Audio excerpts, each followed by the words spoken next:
So hello everybody, this is Aman Verma and you are watching Med Mentality. Currently a third year medical student at Samara State Medical University guys and yes आज का जो है आपने thumbnail तो देख ही लिया होगा भाई कि फर्स्ट ईयर में भैया क्या कुछ पढ़ना होता है और कैसे पढ़ना होता है और क्या भैया फर्स्ट ईयर बहुत ज़्यादा हार्ड होता है। तो मेन जो टॉपिक है क्या भैया फर्स्ट ईयर हार्ड होता है क्या अकेडमिक का बहुत ज़्यादा प्रेशर आता है हम पे, कैसे क्या करना होता है भैया, थोड़ा सा टिप्स दे दीजिए भैया। हम लोग के कॉलेज सेलेक्ट हो गए हैं बट पढ़ना कैसे है, क्या कुछ करना है, ये सारी चीज़ें हमें जाननी थी। तो गाइज़ आज की वीडियो इसी चीज़ पे होने वाली है एंड आई थिंक सो कि आपको ये वीडियो बहुत ज़्यादा हेल्पफुल लगेगा। अगर हेल्पफुल लगे तो please like share and subscribe कर देना because MBBS abroad, MBBS Russia से रिलेटेड वीडियोस मेरे चैनल मेड मेंटालिटी पे आपको हमेशा देखने को मिलेगा। So stay tune for all those upcoming videos and अगर आपने अभी तक इस चैनल को सब्सक्राइब नहीं किया तो प्लीज़ सब्सक्राइब कर देना यार, प्लीज़ बेल आइकन और सब्सक्राइब बटन दोनों भी दबा देना क्योंकि ये ऐसे हेल्पफुल वीडियोस मैं आप लोगों के लिए लेके आता रहता हूँ ताकि आप रशिया में as a MBBS as a medical student survive कर पाओ। ठीक है, तो यस ये जो वीडियो है बहुत ज़्यादा हेल्पफुल होने वाली है, तो जल्दी से लाइक शेयर एंड सब्सक्राइब कर देना and without further do let's get started guys.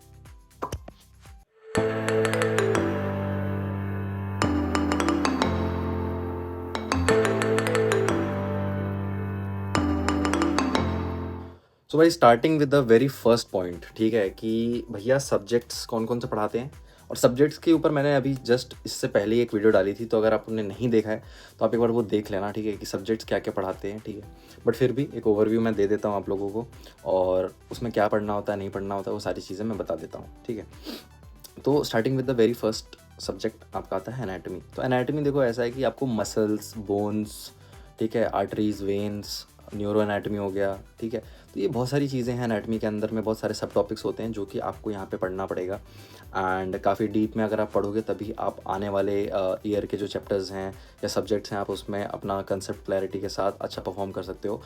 वरना ऐसा होता है कि स्टूडेंट्स एनाटमी को बहुत ज़्यादा लाइटली लेते हैं, बहुत सारे स्टूडेंट्स का एनाटमी का बेस जो है क्लियर नहीं होता है, इस वजह से आने वाले बहुत सारे ऐसे सब्जेक्ट्स होते हैं जिनमें उन्हें बहुत ज़्यादा प्रॉब्लम फेस करना पड़ता है क्योंकि यहाँ पे जो मेडिसिन है, जो MBBS है, वो हर एक चैप्टर, हर एक सब्जेक्ट दूसरे सब्जेक्ट के साथ लिंक्ड अप रहता है।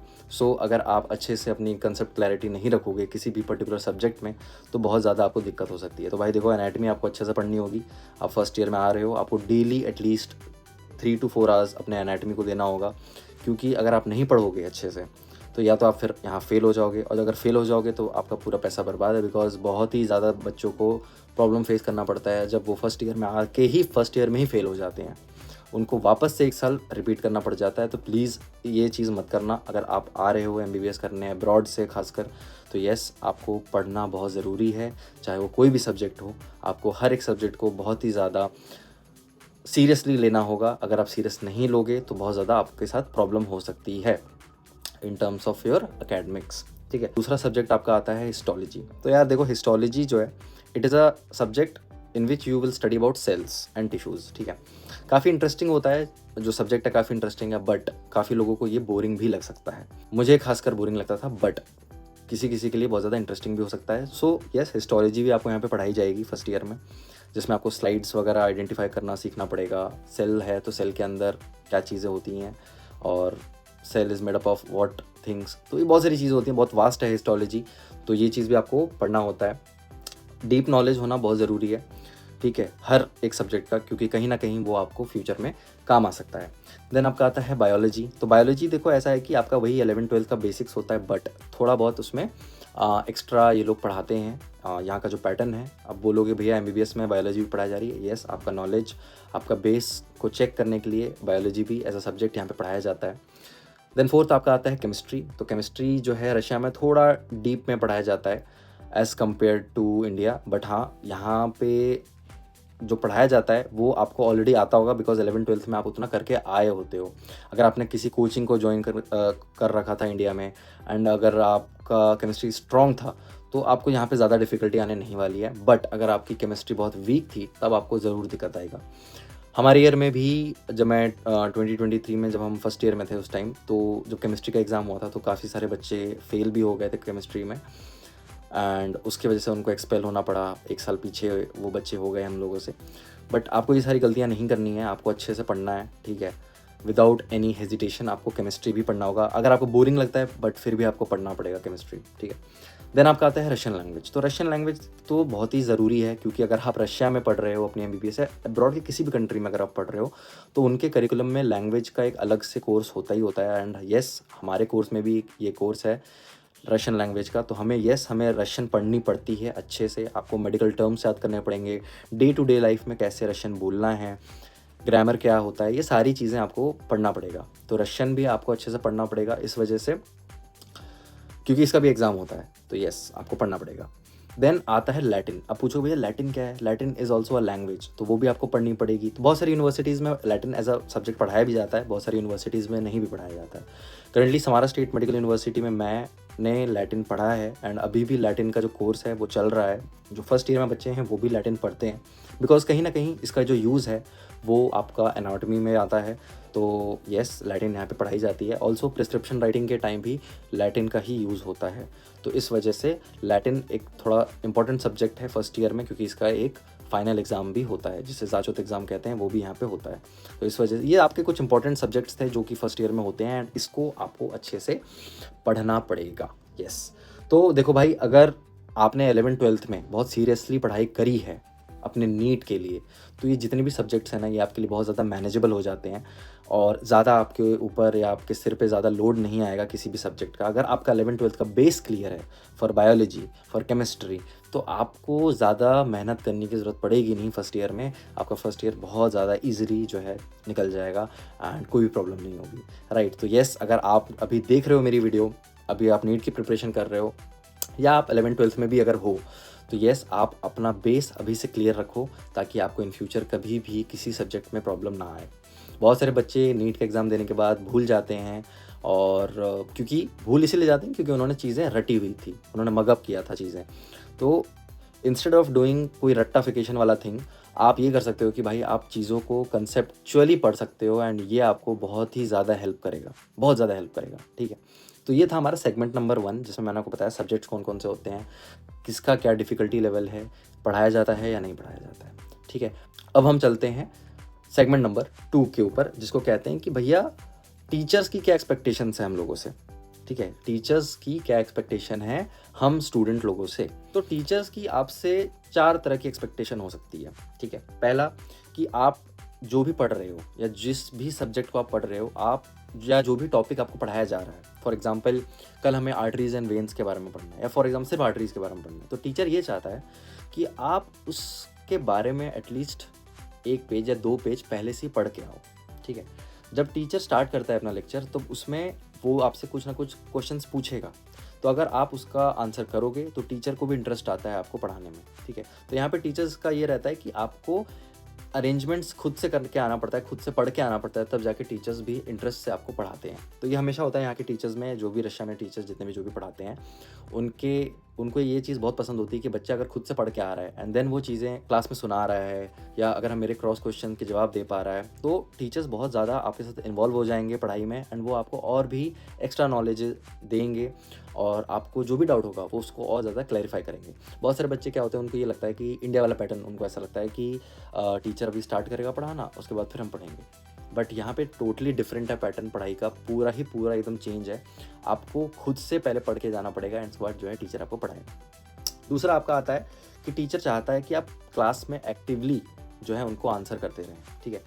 तीसरा आता है कि टीचर हमेशा चाहता है कि आप क्लास में डिसिप्लिन में रहो, और आपके अटेंडेंस हमेशा 100% हो। अगर आप टीचर की सारी क्लासेस अटेंड कर रहे हो, डिसिप्लिन में रहते हो, टीचर को सारे क्वेश्चंस का अगर आप आंसर देते हो, तो teacher will be very happy with you. कभी भी आपको आपके एकेडमिक्स में प्रॉब्लम नहीं आने वाली है। और चौथी चीज़ आती है वीकली टेस्ट, जिसको हम कहते हैं कंट्रोल एग्जामिनेशन, या वीकली टेस्ट भी बोल सकते हो। तो ये इसमें भी टीचर चाहता है कि आप उन एग्ज़ाम्स को सीरियसली लो और अच्छे से उसके लिए प्रिपेयर करो, एंड टीचर्स को आके वो एग्ज़ाम दो। ये 4 एक्सपेक्टेशन टीचर की रहती है हम लोगों से, एंड अगर आप ये चारों एक्सपेक्टेशन उनके फुलफ़िल करते हो, तो येस, आपको बहुत अच्छे मार्क्स मिल सकते हैं आपके फाइनल एग्ज़ाम्स में। एंड ये बहुत सारे स्टूडेंट्स के लिए हेल्पफुल भी होता है। काफ़ी सारे स्टूडेंट्स को हफ्तामाद मिलता है। हफ्तामाद मतलब ये होता है कि अगर आप थ्रू आउट योर सेमेस्टर अगर आपने अच्छा परफॉर्म किया है अपने क्लासेस में, देन टीचर के पास ये पूरा राइट होता है कि वो आपको एग्ज़ाम में बैठने ना दे, वो आपको फ्री में पास कर दे, ठीक है। तो ये बहुत अच्छी चीज़ होती है। तो येस, इसके लिए आपको लेकिन आपका जो डे टू डे आपका जो क्लासेस होता है उसमें आपको अच्छा परफॉर्म करना पड़ेगा, तब जाके आपको हफ्तामाद मिलेगा, राइट। यहाँ के टीचर्स में एक और बात है कि दे डोंट वांट कि आप चीज़ों को रटो, मगअप करो या रटो, ये सारी चीज़ें टीचर्स यहाँ के नहीं पसंद करते। वो चाहते हैं कि आपको कंसेप्चुअल क्लैरिटी हमेशा रहे। कभी कभी यहाँ के जो टीचर्स होते हैं वो स्ट्रिक्ट हो जाते हैं, but most of the time अगर आप पढ़ के जाते हो अपने सारे टॉपिक्स को, ठीक है, घर से प्रिपेयर करके जाते हो, तो yes they will support you a lot, ठीक है। तो ये थे यहाँ के टीचर्स के एक्सपेक्टेशंस एंड उसको आपको कैसे क्रैक करना है, उनके दिल को कैसे जीतना है, तो ये चीज़ मैंने आपको बता दिया है, ठीक है। तीसरा जो सेगमेंट है वो है लैब वर्क और अटेंडेंस का रूल, ठीक है। तो रशिया में बहुत सारी यूनिवर्सिटीज़ में लैब वर्क्स करवाए जाते हैं और अटेंडेंस भी देखी जाती है। तो फॉर एग्जांपल मैं पहले लैब वर्क के बारे में आपको बता देता हूँ कि देखो, एनाटॉमी का लैब वर्क, हिस्टोलॉजी का लैब वर्क और केमिस्ट्री, ये 3 सब्जेक्ट्स के लैब वर्क होते हैं। एनाटॉमी का ऐसा होता है कि टीचर उसमें आपको कोई भी पर्टिकुलर ऑर्गन दे देगा एंड देन वो आपको बोलेगा कि आइडेंटिफाई करो इसे, कौन सी आर्टरीज कहाँ जाती है, उसकी ओरिजिन क्या है, उसकी इंसर्शन क्या है, वो पर्टिकुलरली टीचर जो है यहाँ के पूछते हैं। और मसल्स या मतलब वो क्या होता है, उनके पास एक पॉइंटर होता है एंड वो किसी भी बॉडी पार्ट पे वो मूव करते हैं एंड वहाँ के बारे में या उस चीज़, उस पर्टिकुलर ऑर्गन के बारे में इंफॉर्मेशन पूछते हैं। तो लैब वर्क में कुछ इस तरीके से चीज़ें होती हैं एनाटॉमी में। फॉर हिस्टोलॉजी लैब वर्क्स में आपको स्लाइड्स प्रिपेयर करना होता है एंड प्रिपेयर करके उससे माइक्रोस्कोप के अंदर में डाल के देखना होता है, ठीक है। माइक्रोस्कोप के नीचे डालोगे एंड उसके बाद देखोगे एंड आइडेंटिफाई करना पड़ता है कि वो किस चीज़ की स्लाइड है। तो ये सारे टास्क करवाए जाते हैं। एंड केमिस्ट्री में भी कुछ ऐसा ही होता है कि केमिस्ट्री में बहुत सारे टिश्यू प्रिपरेशन हो गया, या कौन सा टिश्यू क्या है, उसका कैसा दिखता है, ठीक, कोई केमिकल बनाना हो गया, रिपोर्ट्स बनाने हो गए, तो ये सारी चीज़ें होती हैं जो कि केमिस्ट्री में भी करवाई जाती है। प्लस अटेंडेंस का यहाँ पर ऐसा है कि बहुत सारे लोग कहते हैं कि भैया 100% अटेंडेंस, हमने सुना है कि 100%। तो भैया 100% तो मैं नहीं बोलूँगा, क्योंकि बहुत सारे बच्चे मैंने देखा है क्लासेस को मिस करते हुए एंड उसके बाद भी वो एग्ज़ाम पास हो जाते हैं। ये रियलिटी है यहाँ का। 100% अटेंडेंस की बात नहीं है। बात ऐसी है कि आप अगर क्लास मिस करते हो, कोई भी पर्टिकुलर क्लास अगर आप मिस करते हो, तो उस पर्टिकुलर क्लास का आपको एक री एग्ज़ाम देना पड़ता है, या रीटेक देना पड़ता है, या रीवर्क करना पड़ता है। तो ये बहुत ज़रूरी है यहाँ पे। अगर आप रीवर्क नहीं करोगे तो उसको एज अ एब्सेंटी ही काउंट किया जाता है टिल योर एग्जामिनेशन, ठीक है। तो जब आप बाय चांस अगर आप बीमार हो गए या किसी कारणवश आप क्लास नहीं जा पाते हो, तो नेक्स्ट क्लास में जाके टीचर से एक एक्स्ट्रा टाइम मांग के आप उस मिसिंग क्लास को फिर से आप मतलब उसको फुलफ़िल कर सकते हो, उनको वो सारे क्लासेस का कंटेंट सुना सकते हो as a viva. And viva में जब सुना दोगे तो टीचर वहाँ पर ऑटोमेटिकली वहाँ पे वो उसे प्रेजेंट ही मार्क कर देते हैं। तो ये बहुत अच्छा सिस्टम है कि अगर आप क्लासेस मिस करते हो तो उसको रिवर्क करने का भी आपको मौका दिया जाता है कि अगर हाँ, अगर आपने नहीं पढ़ा या आप नहीं आ पाए थे तो उसको आप रिवर्क करके कंप्लीट कर सकते हो। और ये कहीं ना कहीं बहुत ज़्यादा हेल्पफुल होता है उन बच्चों के लिए जो बहुत ज़्यादा क्लासेस मिस करते हैं।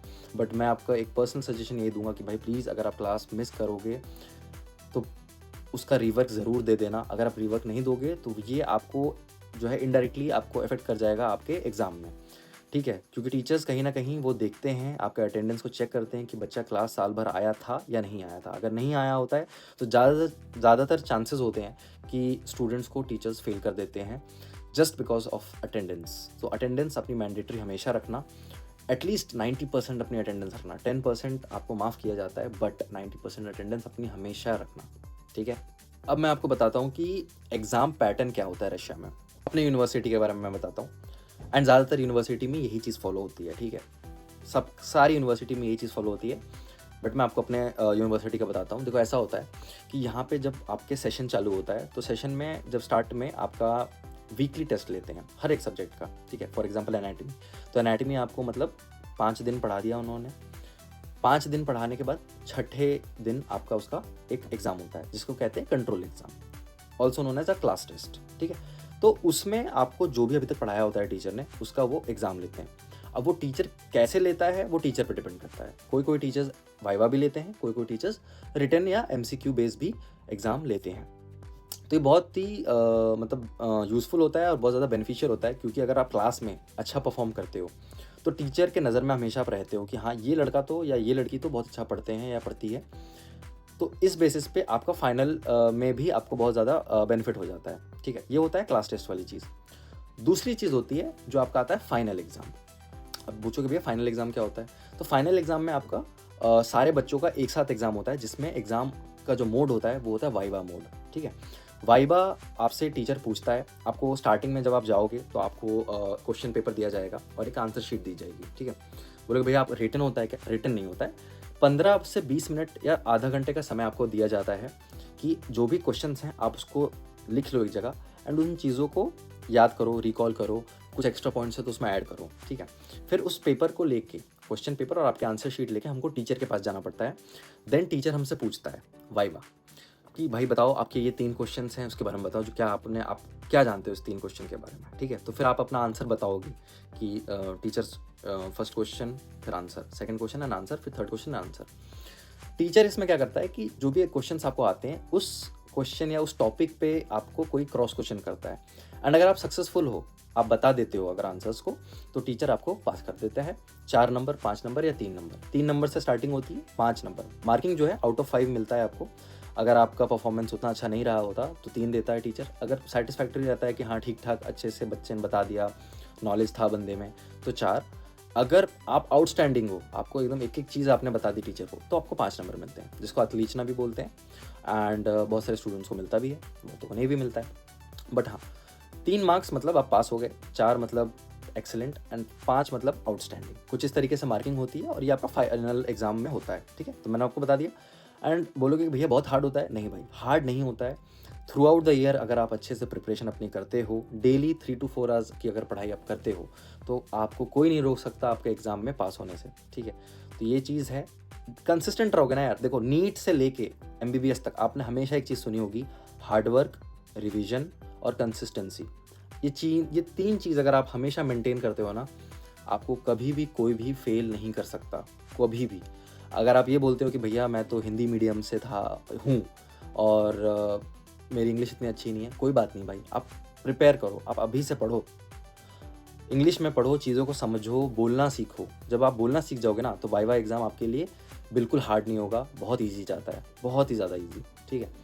तो फर्स्ट ईयर आपके लिए हार्ड नहीं होता है, ऐसा कुछ भी नहीं है। अगर आप अच्छे से प्रिपरेशन करोगे, कंसिस्टेंट रहोगे थ्रू आउट द ईयर, आराम से पास हो जाओगे, ठीक है।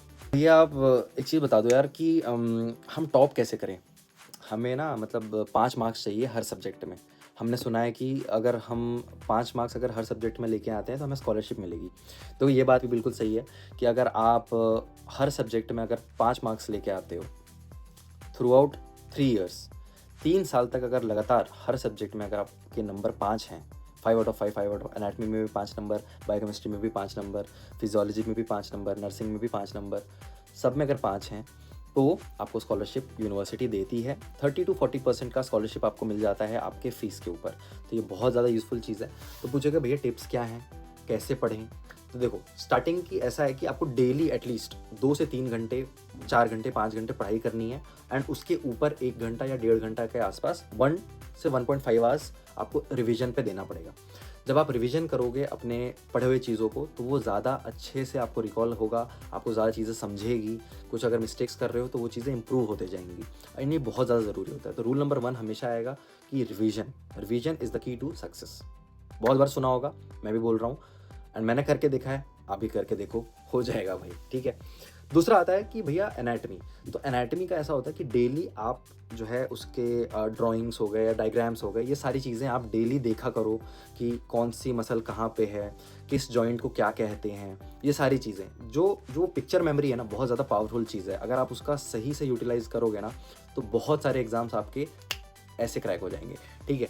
तो पिक्चर मेमोरी होना बहुत ज़रूरी है। एनाटमी के हमेशा डायग्राम्स वगैरह देखा करो। कोई चीज़ समझ में नहीं आ रही, नेटर एटलस खोलो, नेटर की एक एटलस आती है, उसे खोलो, उससे उसमें जो डायग्राम्स है ना इतने क्रिस्टल क्लियर दे रखे हैं कि आपको एक एक चीज़ बहुत अच्छे से समझ में आएगी, ठीक है। थर्ड आता है हिस्टोलॉजी। भैया हिस्टोलॉजी की स्लाइड्स कैसे याद करें? देखो यार, स्लाइड्स के लिए इंदरबीर सिंह की एक बहुत अच्छी किताब है हिस्टोलॉजी की, आप उसे पढ़ो। उसमें एक एक स्लाइड को बहुत डिटेल्ड वे में दे रखा है। अगर आप डेली अगर आप उसका भी अगर रिवीजन करते हो, पर्टिकुलर स्लाइड कैसे दिखती है, क्या कुछ लेयर्स होते हैं उसमें, जब ये आप डेली रिवीजन करोगे तो आपकी हिस्टोलॉजी भी बहुत ज़्यादा अच्छी हो जाएगी। बहुत कंसेप्चुअली बहुत ज़्यादा आप उसमें जो है एक्सेल करोगे। देन आपका आता है रशियन लैंग्वेज, ठीक है। रशियन लैंग्वेज ऐसा है कि देखो, डेली रशियन एटलीस्ट आप प्रैक्टिस किया करो अपने रूममेट से, अपने दोस्तों से, या जो भी आपके क्लासमेट्स हैं उनके साथ। कुछ नए-नए वर्ड्स डेली सीखा करो, क्योंकि कहीं न कहीं ये आपको काम आएगी इन फ्यूचर जब आपकी पोस्टिंग आएगी हॉस्पिटल्स में। तो उसमें आपको जितने भी रशियन पेशेंट्स आते हैं, उनसे इंटरैक्ट करने में आपको बहुत ज़्यादा हेल्प मिलेगी, ठीक है? तो रशियन को प्लीज़, रशियन लैंग्वेज को इग्नोर मत करना गाइज़, बिल्कुल भी इग्नोर मत करना, ठीक है? तो देखो ये सारे टिप्स थे जो आपको फॉलो करने चाहिए। अगर आपको 5 नंबर चाहिए या 5 मार्क्स अगर आपको चाहिए आपके एग्ज़ामिनेशन में, आपके हर एग्ज़ामिनेशन में, एंड मेरी मानो it will help you a lot, बहुत ज़्यादा आपको ये हेल्प करेगा। और अगर भी कोई भी डाउट है तो आप मुझे डीएम कर सकते हो ऑन माय व्हाट्सएप नंबर, जो कि आपको कमेंट सेक्शन में मिल जाएगा, डिस्क्रिप्शन बॉक्स में भी मिल जाएगा। अगर आपको कोई भी डाउट है रिगार्डिंग एमबीबीएस या एमबीबीएस अब्रॉड या कोई भी चीज़, भैया एडमिशन कैसे लेते हैं, सारी चीज़ें, तो मेरा व्हाट्सएप नंबर है, वो आपको कॉन्टैक्ट डिटेल सारी की सारी आपको जो है डिस्क्रिप्शन बॉक्स में मिल जाएगी। आप वहाँ से मुझे मैसेज कर देना, आपकी मैं सारी हेल्प कर दूंगा। प्लस अगर आपको वीडियो पसंद आई तो बहुत ही ज़्यादा थैंक यू। अगर आपने यहाँ तक देख लिया है, please like, share and subscribe कर देना गाइज, बिकॉज ऐसे ही हेल्पफुल वीडियोज़ मैं आप लोगों के लिए लेके आता रहता हूँ, ठीक है? मिलते हैं ऐसे ही कोई यूज़फुल वीडियो में next time. Till then bye bye and study hard. Okay, bye bye.